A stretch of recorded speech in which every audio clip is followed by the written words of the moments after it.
Hello and welcome to jasonnewland.com. My name's Jason Newland. Please only listen when you can safely close your eyes. And this is Let Me Bore Your Pain Away. So, only listen to this recording when you know the cause of your chronic pain and you have permission to listen to it from your doctor or professional medical healthcare practitioner. This is not a replacement for medication, medication. It's not a replacement for medical advice. It's definitely not medical advice. All this is just me waffling on about subjects pertained to chronic pain. That's pretty much it. And if it's useful, some people find it useful, then brilliant. It's really that. I mean, this is kind of an extension to my, well, I would say probably a family member, a close family member to my Let Me Bore You to Sleep podcast. It's the same kind of process. I've got Vinny in the background chomping on a bony thing.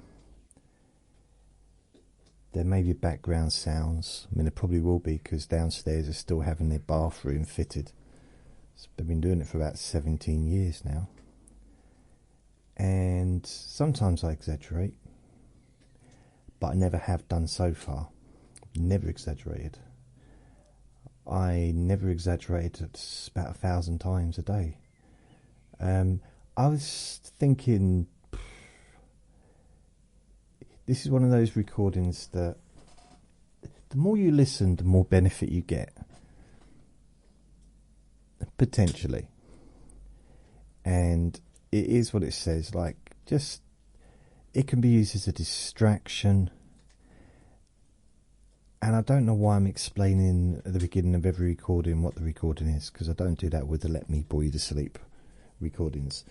But I guess, even though this is the 33rd one that I've done, there's still a degree of newness involved in it, I think, for me.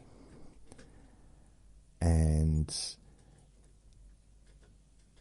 potentially there's going to be people that haven't listened to these recordings before. So it's kind of just, hello, if you're new, just letting you know what it's about, I guess. So I've done 32 in the past. This is the 33rd. And I kind of just choose a subject related to helping people with chronic pain. And then I just chat about it. So today I'm going to be focusing on the body scan. What is a body scan? Where did it originate from? Different types of body scans, how it can be useful. I'll talk about my own experience doing body scans and how I found it useful. So it's one of those things, you know, I'll go into it, maybe try and come from different angles. He's being very noisy back there, isn't he? It does happen sometimes.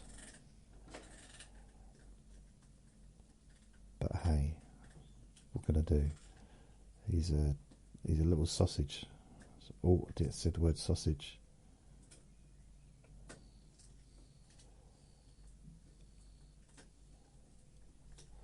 Shouldn't say the word sausage. He hasn't heard it yet. But he gets excited by that word. A bit like me and chocolate. If I hear the word chocolate, whatever I'm doing, I get distracted. Like, oh, did someone say chocolate? Ooh. So I think he likes the word chocolate as well, but he's not allowed to eat chocolate, of course, being a doggy. And so I'm going to go through the body scan. Now, this could be like a distraction. You might find that when you listen to my voice, your mind starts to slow down. You feel more relaxed within yourself. You know, your muscles relax. Especially today, because we're talking about a body scan, which is a really good way to relax. So yes, that's what I shall be doing today.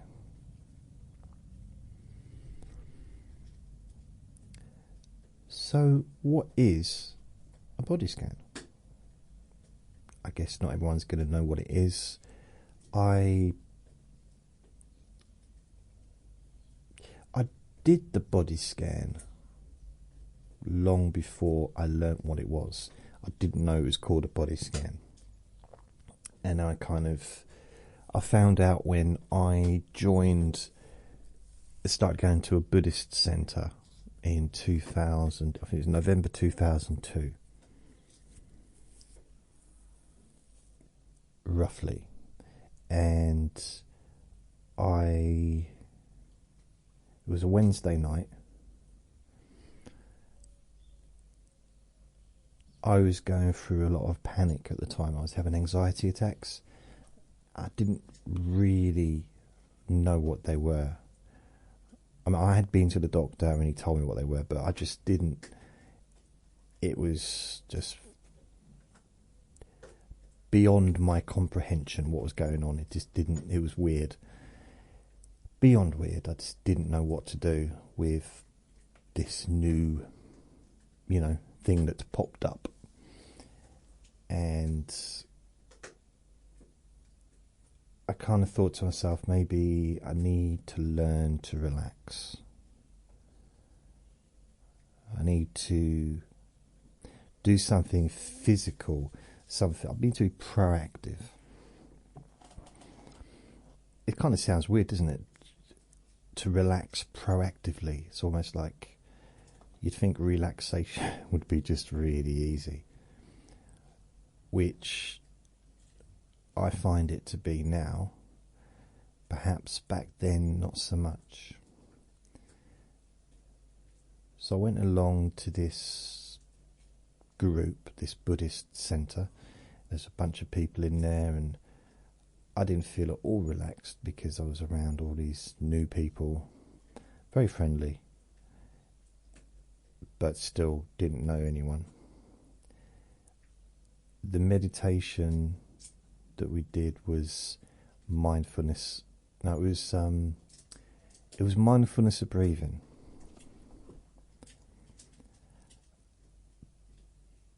And then they would do alternative week. So one week it would be mindfulness of breathing. The following week it would be the metta bhavana. So mindfulness of breathing is a meditation where you just focus on your breath. You just focus. Yeah, that's it really. Just focus on your breath.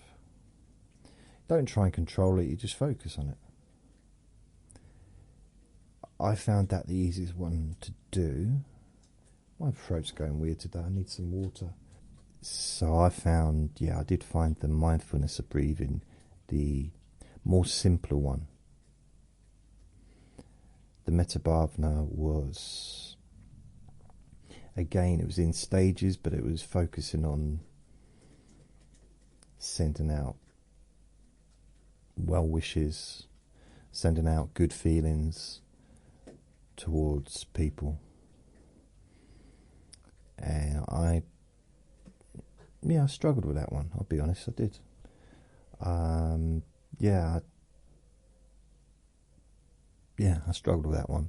Struggled with that one for years, in fact. but the mindfulness of breathing was the easiest one.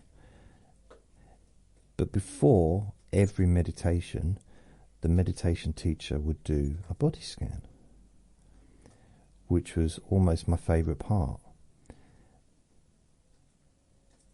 So it would just be starting, it would be sitting there.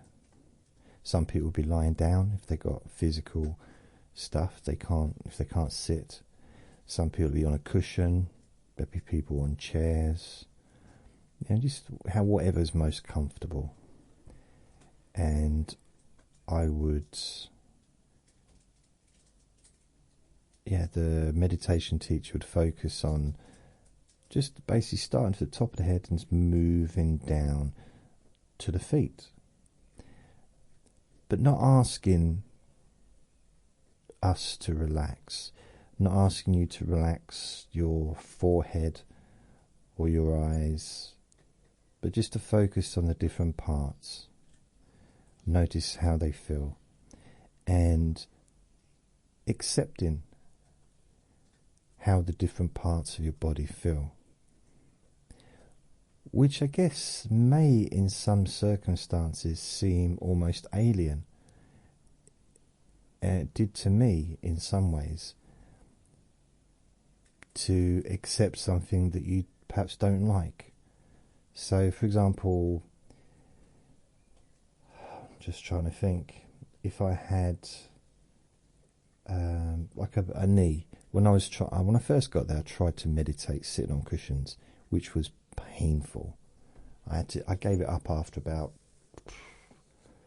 2 years, 3 years. I kind of just said, no, I'm sitting on a chair from now on. It was 2005 that I decided no more cushions. It got to the point where I had about 16 cushions all kind of balanced on top of each other to try and make it easier for me to feel comfortable when I was sitting. And one day I fell off and made everyone laugh, and it wasn't good. Disturbed the meditation. I mean, literally, I was up nearly as high as the ceiling with all these cushions. But I decided from then on to sit in the chair, although I missed looking down at everyone. I mean, literally, I could meditate and look at everyone tops of their heads. It was weird. And so I used to get problems with my knees when I was trying to sit on the cushions. But it was only during the sitting, sitting cross-legged, not in a full lotus position, because I've never in my life had that flexibility, not even as a kid. Well, okay, as a very young kid, because I used to be able to bite my own toenails, so I clearly did have flexibility. But it might be a hip thing, I don't know, but I've never had as a teenager onwards, never had wonderful flexibility as far as being able to do the splits or anything like that. Just haven't been able to do it. And I used to do karate and stuff, and even like kicking head height. I could do it, but it was, a lot of the other people could do splits, and they could pretty much, be a lot more flexible with their legs than I was. It's the way we're built, isn't it? It's just my body type. I'm more built for eating pies and watching television. Oh, that's a joke. But I'm not. It was a bit difficult. So my knees would hurt during the meditation. And it was quite difficult when we were doing, for me, I found it a bit difficult in a sense of an annoyance. The idea of going through my body and then focusing on my knees and being fine with how they were, just accepting that that's how they felt and not trying to change how they felt. But something did happen, it kind of surprised me that they would the physical discomfort that was in my knees would diminish, would reduce, sometimes quite dramatically, almost like it didn't matter anymore. You might hear some banging downstairs, but if I waited until there was no noise downstairs, then I would not.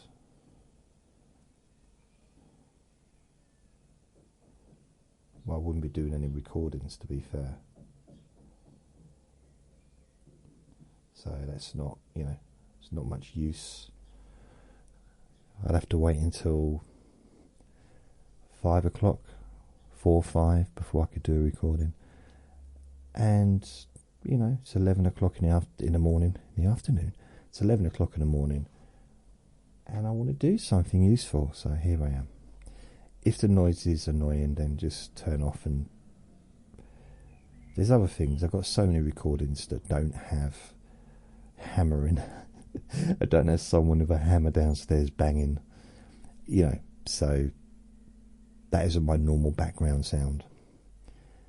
Perhaps I should have on my website like non-hammering sounds and hammering sounds, so for people that enjoy the sound of building work going on in the background, they can listen to those recordings, maybe. But I was surprised. This is what surprised me about the body scan, which kind of became a firm favourite for me, and I would have been quite happy to have just done a body scan and nothing else, because it helped me, first of all, get in touch with my body and to move away from my mind, but in touch with my body in a different way to how I'd been experiencing it recently at that time. Because of the panic attacks, I was very nervous and very concerned about any kinds of feelings I had in my body. I'd go into kind of panic mode. I mean, once my mobile phone went off, it was in my pocket. Well, it was in my back pocket, I think, because I was at work, and it was on vibrate, and it went off. So I felt this vibration in my bum. I went into full-blown panic attack, like instantly. And then I realised it was my phone. I laughed. Well, I kind of laughed. I wiped the tears away, but I found it funny. The panic attack ended as instantly as it started, which made me realise that actually I was allowing external events to affect me, even when I'd got it wrong. And also I was constantly at that time expecting to have these feelings, I was expecting a panic attack to start at any moment at that time. I was. And I would probably say that's pretty much all I was thinking about, mainly at the time, for a good couple of years. So it went on for a while. Mainly 2003, that was the worst one. And then 2004, and by the end of 2004, I kind of got a grip of it a bit more, but it took a while to get my head around how to deal with it and everything. But anyway, this isn't about panic attacks, but there's something to be said about expectation. I was expecting it, so I got it.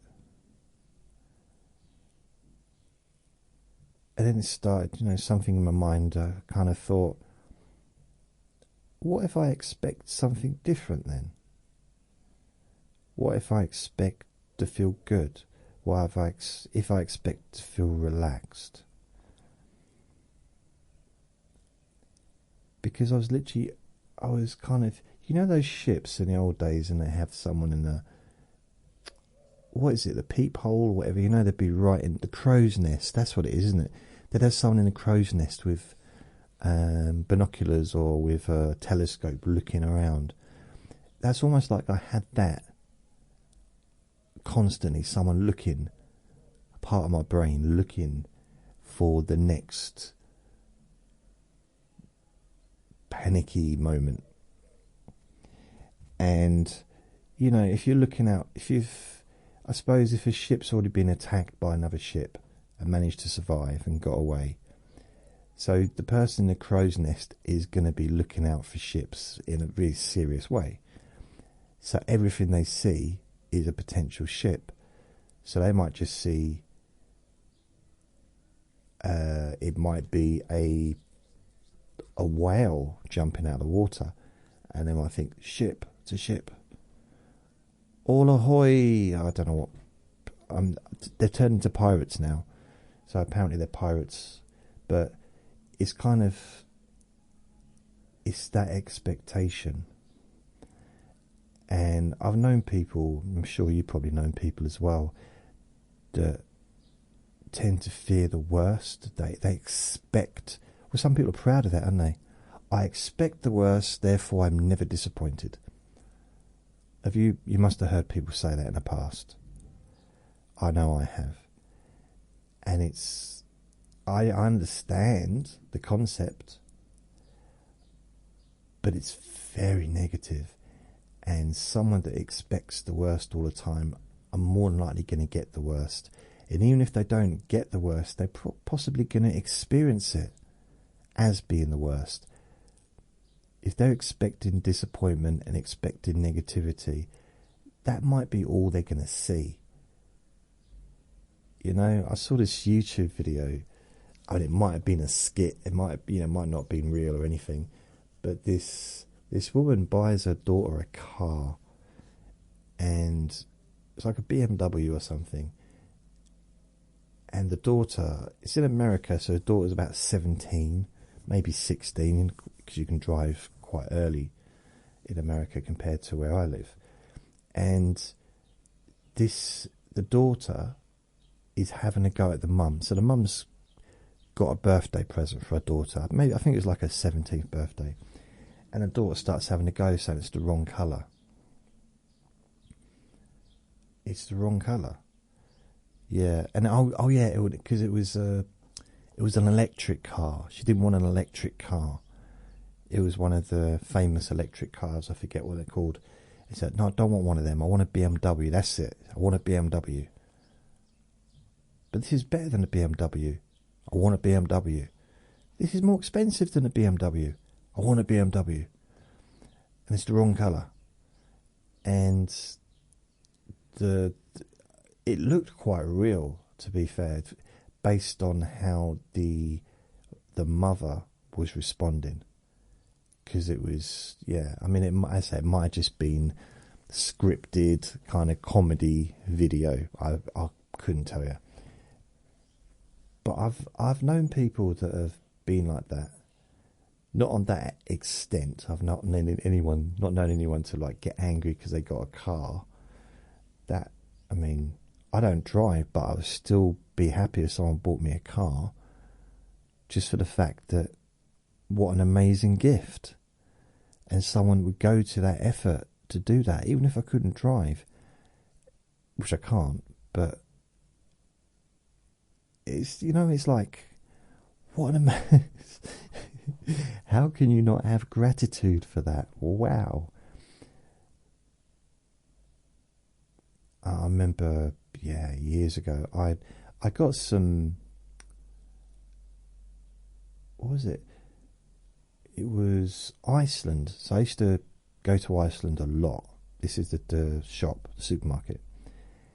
And I had a club card thing with them, and I was building up credit and whatever. And they sent me a voucher for £25, which is pretty good going, to be fair. That's a lot of money's worth of shopping to get a £25 voucher back after, I think, like 2 or 3 years, I think it took to get that. And I didn't have much money, and it was my friend's birthday. So what I thought, you know what, I've got nothing to give him, really. I'll give him this £25 voucher, because then he can go and get some food. And like back then, I'd say £25. It's not necessarily going to buy a whole week's worth of food, but it would have been probably at least half the week's food. You know, it would have been, I mean, it's 25 pizzas, the worst case scenario, because they used to do pizzas for £1 back then. So this is probably about 6-7 years ago. And so my friend, okay, happy birthday, there you go. He had someone else in the room with him. And I'm literally just, I think I might have gone to the toilet, and I come out and I hear the other person saying to my friend, how much money do you think we can get from it for that voucher?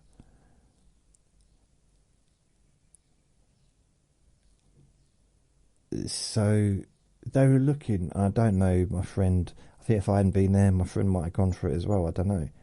I said no. But they basically just wanted to sell the voucher so they can get some cash. So they probably sold the voucher for like 10 quid. I was like, or 15 quid or whatever, you know? It's like,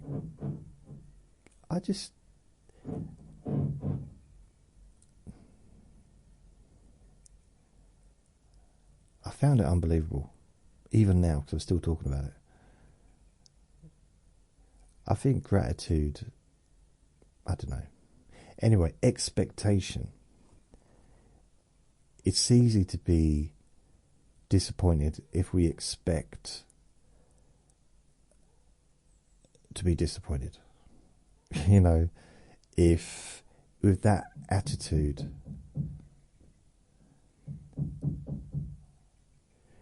with the sound of banging downstairs. I love the sound of building work. I don't know about you. I do find it a little bit distracting, to be honest with you. Vinny got given a bone yesterday. It was a lamb bone from a neighbour, and he's had an upset stomach since eating it. I had to take him out to the garden 3 times. Honestly, his tummy, and he won't eat. He won't eat any food. All he wants is the bone back. I took the bone away from him. It had food on it. It had, so he ate that. But it's really upset his tummy. And now he's just rested. So hopefully later on, I'll put some food out for him, but he's not eating it, not touching it. So I'm hoping he'll get his tummy will get back to normal. And I know that's not relative to what we're talking about, but what I did find, though, this is a bit strange, and this is, I think it was 2004. I was meditating on my own upstairs because I worked in the shop downstairs. That's when I had the vibrating bum experience, and it was a gift shop. So I was upstairs in the Buddhist center. I was in the shrine room just meditating. So this would be kind of about this time of the year, 2004. 21 years ago. Wow. And so I had this pain in my knee, just like normal, doing the body scan. It wasn't bugging me as much. I kind of got used to it, because I knew that as soon as I stood up, shook my legs off, but like just let my legs kind of stretch out a little bit. I didn't ask for help with that, but I got some weird looks, I imagine. But then my knees would be fine after that. Just, took a couple of minutes to just get back to normal. On this occasion, my knee, for some reason, it fascinated me. And it was only one knee. It was only my right knee that was really problematic. The left knee was just not really bothering me. So I'm doing the body scan as I always did. Sometimes I'd just do the body scan. I wouldn't do anything else. Sometimes I'd just do the mindfulness of breathing meditation and nothing else. But I'd always do a body scan first. So I'm doing the body scan and I'm focusing. I get down to my knee. So I'm focusing on my knee. And I start to get curious. And as I focus, it's like I'm visualizing the knee. I've seen my knee enough times over the years. I've had to wash it a few times, so I know what my knees look like. So I focused, I'm getting distracted by this sound. I focused on my knee, and what I was noticing is that it wasn't quite as solid, like this physical sensation, this displeasure, this unpleasant feeling, whatever you want to call it. I'm trying to, avoid using the PAIN word. And I noticed that it wasn't like, what is it? It's a feeling. So we have feelings, we have physical feelings, we have emotions. But there was emotion connected to that feeling. Because if there wasn't, it wouldn't bother me. Like, logically, if there was no emotions connected to that physical feeling in my knee, I wouldn't even be focusing on it. It would not affect me one little bit. Without the emotions, the physical side is just, it's just physical, isn't it? It's just a feeling, just a sensation, physical sensation that can be interpreted in different ways. I mean, look at a baby or a little toddler, falls over, looks at the parent or the adult that they're with to find out whether to cry or laugh. It's that simple. It's the same physical sensation that they've got, and they're quite able to feel it, but they don't know what emotion to attach to it yet. As an adult, we've learned, kind of which things to attach which emotions to. But then I suppose we can relearn and change those connections and decide.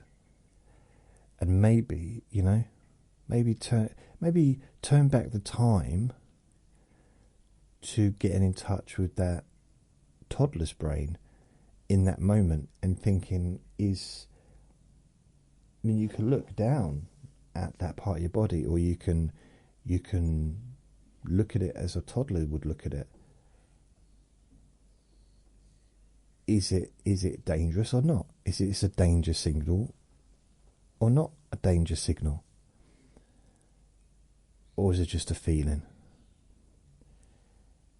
And if you know the cause of it, and you know that it's not dangerous and you're fine, and you know to look after yourself, and you don't need that physical sensation. Like a toddler's told that when the parent smiles or laughs, the toddler laughs and smiles and runs and maybe carries on playing. And they might have a big old scuff on their knee, blood squirting out. I'm joking. Wow, that's not funny. But I'm just saying, the kid doesn't care. All the little toddler wants to know is, are they okay? But they don't know if they're okay. They have to kind of get it from the adult, or maybe their older sibling, or a teacher, whoever, Great, an hour plane. This time of year we have these aerodynamic heads that like to, I've had this for 10 years, they like to fly up high and then just drop down like that. And for some reason, I always have to fly just above this building. Okay, it might not be just above this building, but it's my little airspace, and I don't necessarily own it. But I like to think that I've invested some time into the airspace. This little bit of just this little bit of air. Perhaps don't know why I have to fly in it. This has turned into a moaning session. So I realised as I was focusing on my knee, what is this? I'd also been reading a book, John Kabat-Zinn, which was, what was it called? He used to call it non-catastrophizing, something like that. And so he was into mindfulness meditation. So I was into I got very interested in chronic pain from a long time ago, from the early, I'd say about 1999. But I'd never really had anything to deal with myself. I got my arthritis in my lower back, and I got a shoulder injury it was a shoulder injury, and now it's it was a problem for blimey, well over 10 years. But it's not really much of a problem anymore, which is good. But the thing that I noticed when I was focusing on my knee, when I was meditating, was it wasn't static. It wasn't really... It's like, what was it? Is it real? If it's real, why can't I hold it in my hand? Why can't I just pick it up? If it actually exists. I mean, I know my knee exists because I can pick it up. Technically I can't just pick it up, hasn't got a handle on it, but I can, put my hand on it, I can feel it, and I can get that physical sensation, and I kind of put pressure, and I'm doing it now actually. From anyone looking through the window, it'd look like I'm just fondling my knee whilst talking into a microphone. But then, to be fair, they can't really be thinking that I'm a pervert, because they're the one looking through the window with the binoculars, aren't they? Sitting in a tree. So yeah, they're the weird ones.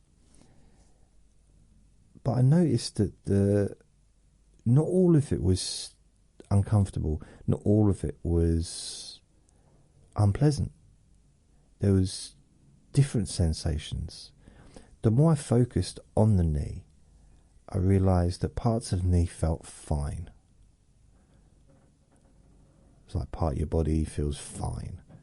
Maybe part of your body feels really, really pleasant right now.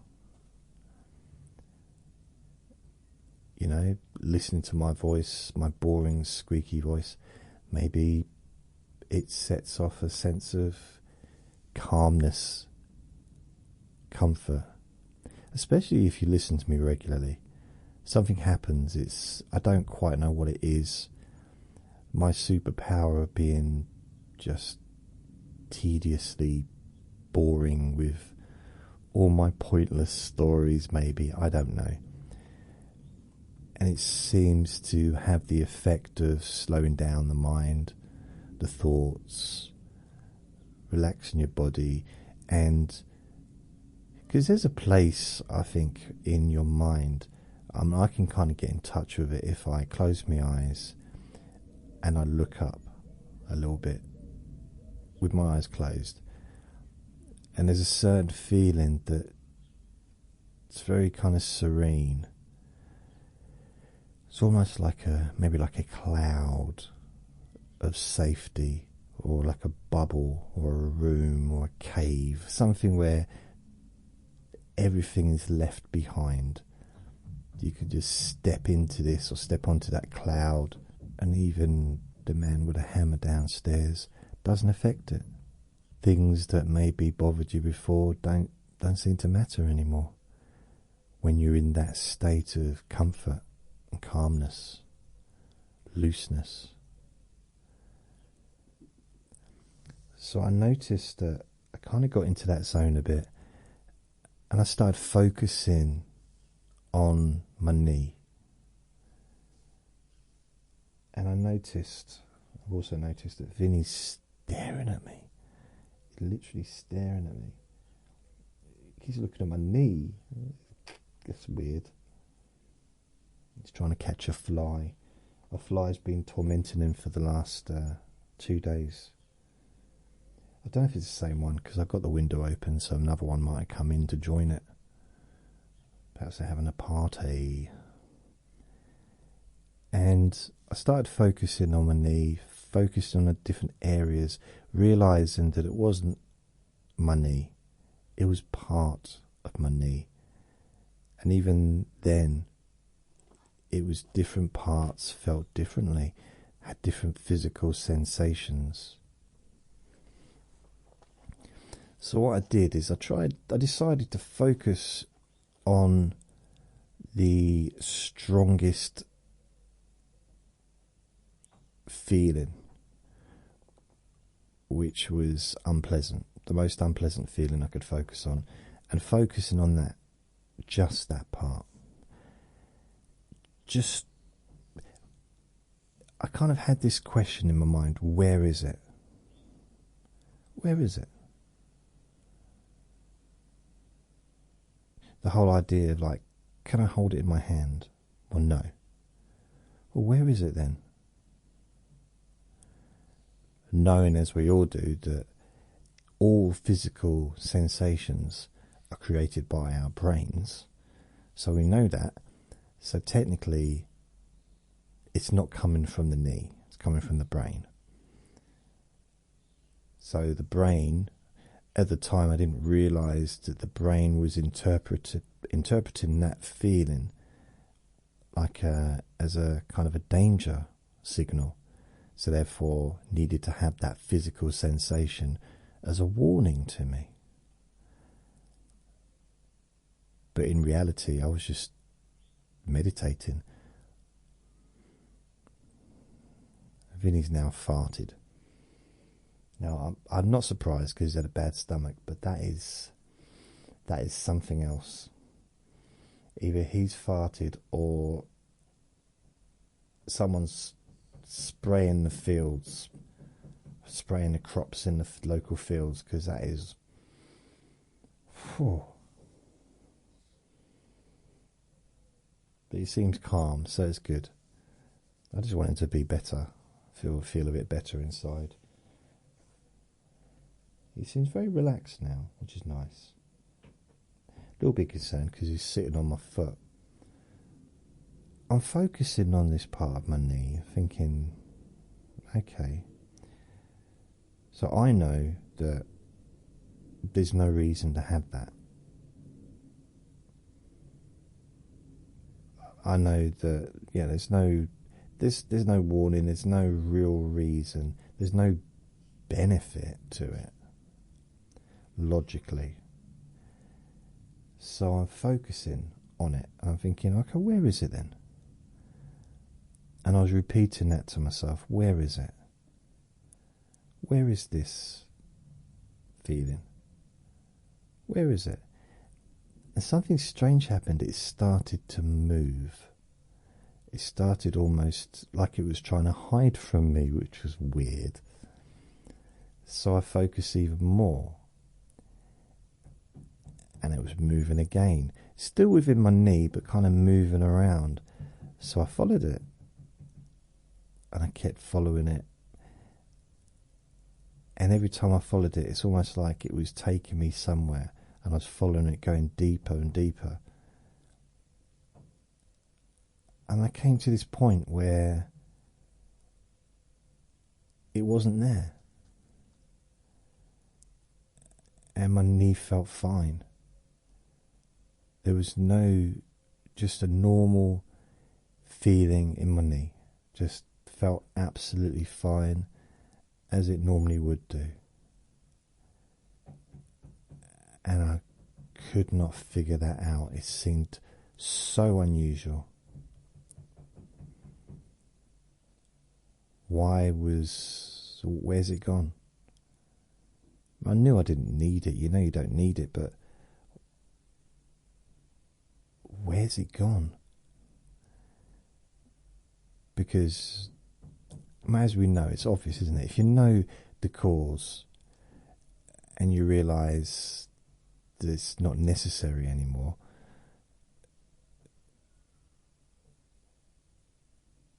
I suppose it changes the way that you perceive those physical sensations. And that expectancy. I do find it interesting, though, the whole idea of actually we expect what's come before. So it's kind of strange. I could not find that physical feeling that I was looking for.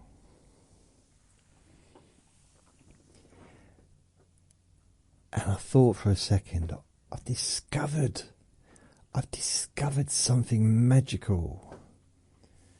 And I had a name. I was going to call it Fine Focus Therapy. And by focusing on something, really magnifying magnifying the magnification. Okay. In the same way is, if you look at anything, if you magnify enough, you realise nothing is solid. It's that, things that we think are solid and we touch, like this desk, it's solid. But if you magnify it enough, you realise that it's not. It's made of molecules, and there's gaps between the molecules. Doesn't mean I can put my finger through it, but ultimately it isn't what we think it is.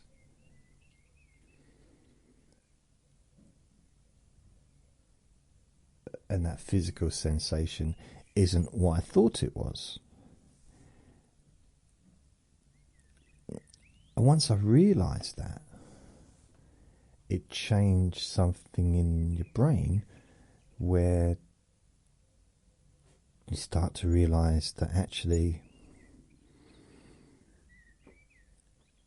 instead of expecting that old feeling when I meditate, maybe I'll have this new feeling. And it was kind of like that's interesting.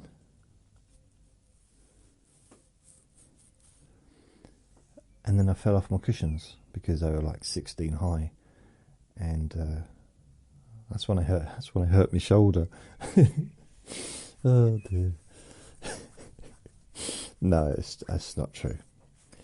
I hurt my shoulder on a shelf.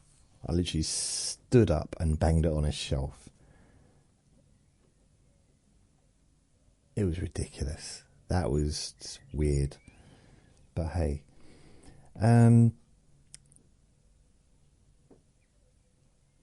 It was something I was tired. Get tired. It's nearly 12 o'clock, so I'm due my mid-morning nap, I think. Especially as he's had me up half the night, in and out of the garden.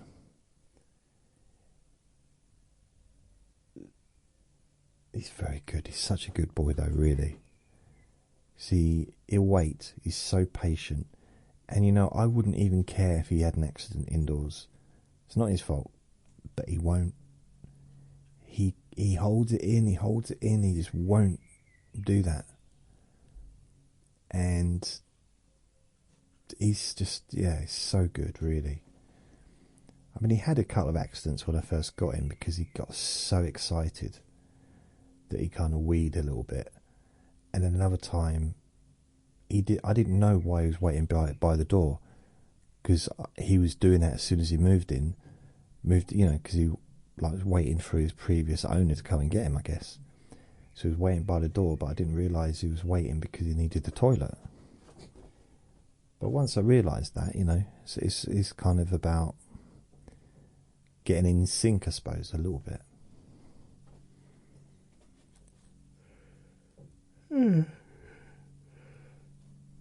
Oh, I do need to.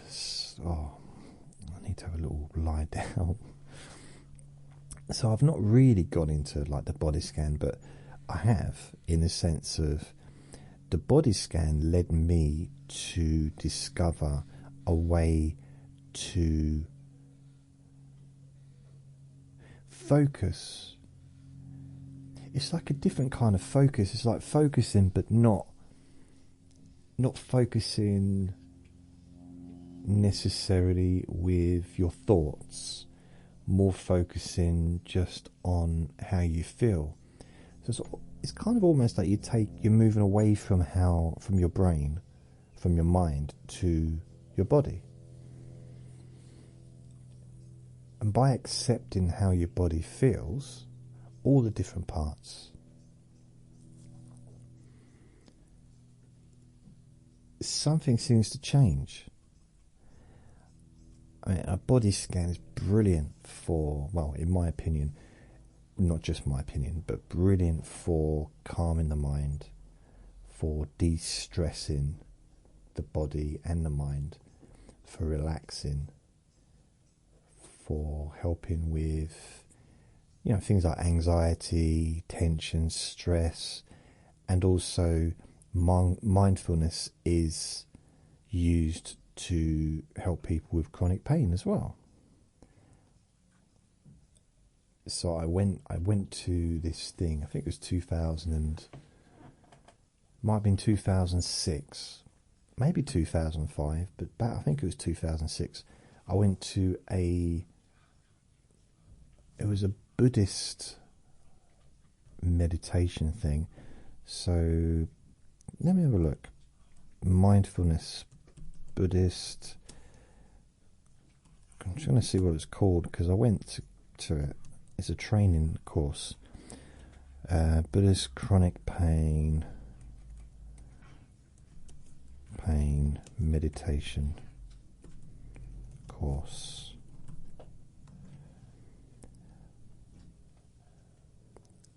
Oh, God, what was it called? Oh, I found it. Being a Buddhist approach to pain, wild mind. So let's have a look, because this is the lady that I studied with or trained with.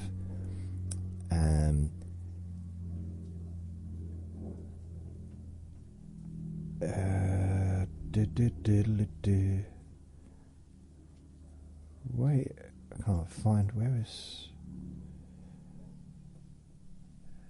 I'm just trying to find. Right, this was first published in 2000. So, Vidyamala. So she founded, co-director of Breathworks, offering mindfulness-based strategies for living well, and also she did the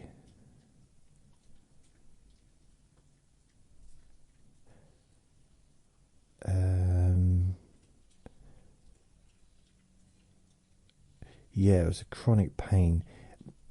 There was a name for it. I can't remember what the name was now for the course.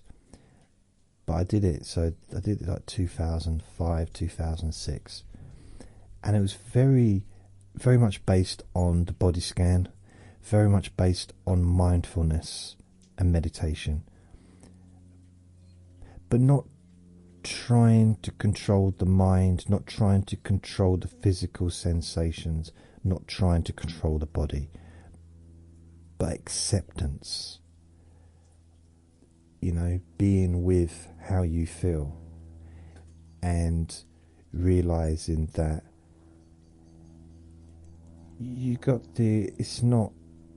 it's a feeling, and when you actually focus on how you feel as a whole, like all of your body instead of focusing on just one part of your body, which, because if you give 90% or 80% or even 60% of your attention to a part of your body, to physical discomfort or mental discomfort, you're going to feel crappy. You know, it's just this, that's just natural. But you can't focus 70% on one part of your body and also focus on the rest of your body. It's just, you know, once you start focusing on all of your body and maybe moving that focus around, as in with a body scan, moving from your eyes down to maybe your jaw and your teeth, your mouth, your tongue, your throat, maybe your ears, the back of your neck, and it's moving down your body, you know, maybe the top of your back, the middle of your back, your lower back, your chest, your stomach, your shoulders, forearms, elbows, you know, your wrists, your hands, your fingers, your hips, your did I say green? Your groin, that's what I was trying to say, your green groin, your buttocks, you know, and then just all the way down to your feet and your toes. So yeah, I found it fascinating because at the time, Vinny the fly's not on my foot. It's really, he's getting excited about that fly. I did have problems with my shoulder when I went there, but that was, yeah, I mean, the shoulder should have healed at that point, and calcium or whatever had been, I don't know, basically the bones are rubbing on each other or something. And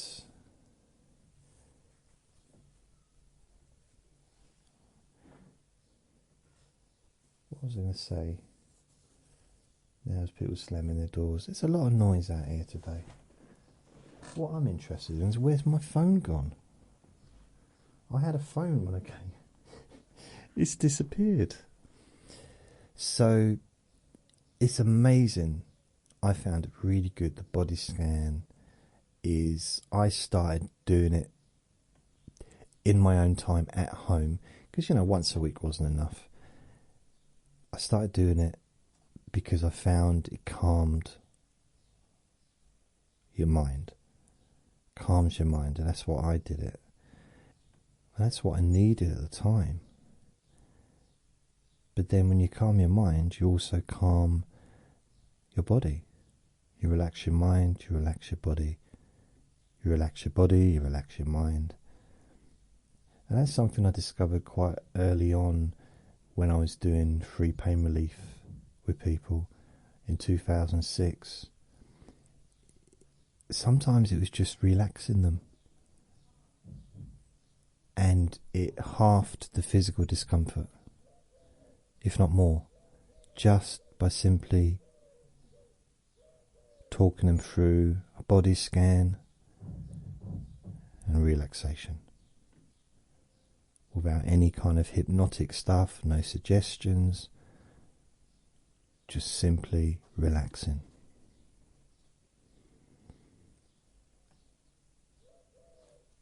Cut that physical discomfort by at least 50%. And they were always surprised. And there was quite often that there was an old thing that people used to do, and I couldn't believe it, is afterwards to try and get it back. They'd be like, where's it gone? Why is it not feeling the way it did? And they'd be like trying physically to get a feeling back that was there before, that they didn't want, They'd literally come to me to help to reduce that unpleasant feeling. And after listening to me, they was like trying to they'd be moving their limb or moving their neck or whatever to try and get the feeling back. Like, why are you doing that? But I guess, when it comes to we are in the Western world kind of raised to be reliant, I guess, on medication, as I am, like we all are to a degree. And I think when it comes to these kinds of things, it's often the last thing that people do. It's the final thing, whether it's hypnosis, whether it's some kind of talking thingy, boring thing that I'm doing. This is generally not the first thing that people do to try and help themselves with that physical issue that was an issue before. Yeah, it's weird, isn't it? But I'm the same. I remember years ago, I had someone say to me, "Oh, you should try this." And as soon as they started talking, they were like, "Yeah, you should try this. It's really good. It worked for me." It was some kind of alternative therapy or something like that, or some herbal thing. And I was saying, "Yeah, you should try it. It's really good. It really helped me." I swear, as soon as they said the words, "You should try this," my brain switched off. I stopped listening to them. It's almost like I might as well just put my hands over my ears and go, la la la la la, la la la la la la la la la, because I wasn't listening. It's the same kind of mode that I go into when I ask someone for directions. If I'm in the middle of nowhere, I'd if there's a car parked, someone in there, "Hi, sorry to disturb you. I was wondering if you could tell me where the Crown and whatever, wherever I'm looking for, pub or, going back even like 30 years, like I'll be kind of like, "Can you tell me where this place is, or where the local bus station is, or the train station?" And they'd tell me.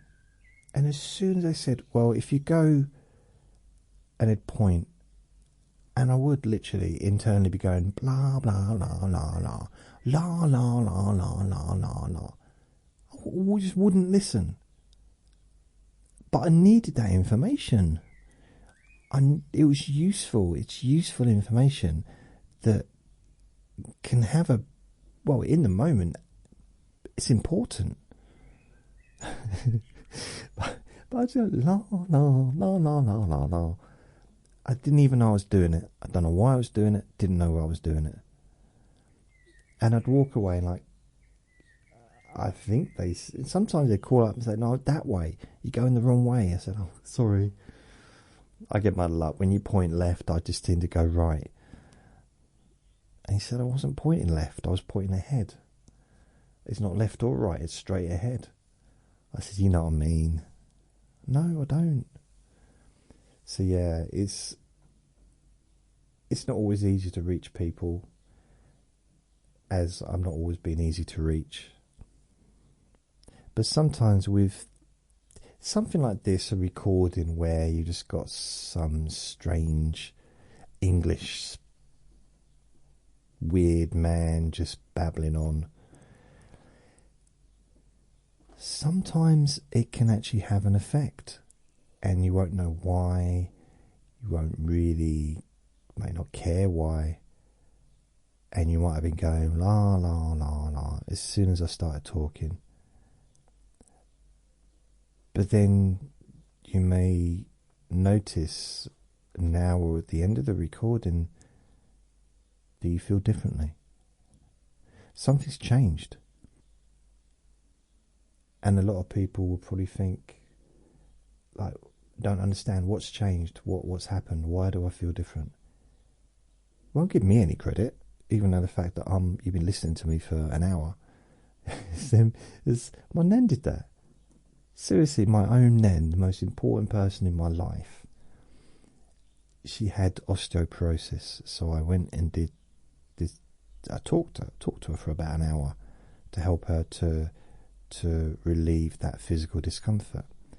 And she had it really quite bad. She was elderly, so her bones were basically crumbling.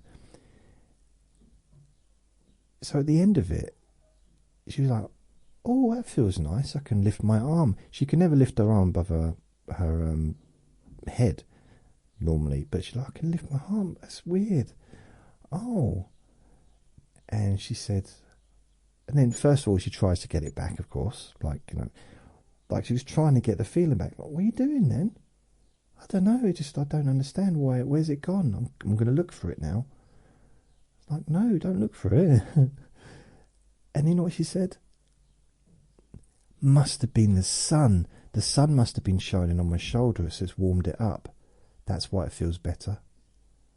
I said, okay, Nan, not the last hour that I've spent sitting here in the kitchen with you, talking to you, with the specific aim of relieving that physical sensation in your shoulder and in your kind of back area, but mainly in the shoulder. So that had nothing to do with it. So this is even my nan, who probably cared more for me than anyone ever has, possibly. So even, I know how it works. It's natural to kind of look for it, like, where is it? And then to not kind of know why. Why is it gone? Where's it gone? Why is it gone? Why has it changed? But it's changed because you've decided to allow it to. It's changed because just by spending time listening to me, even if you are internally going, la, la, la, la, la, la, la, you're still hearing what I'm saying. You're still hearing the words, and you're hearing the meaning behind all the words, even though there's banging again downstairs.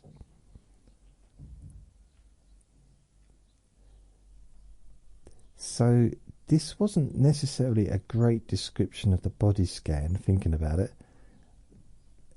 I think I talked about myself a bit too much maybe, but it's okay.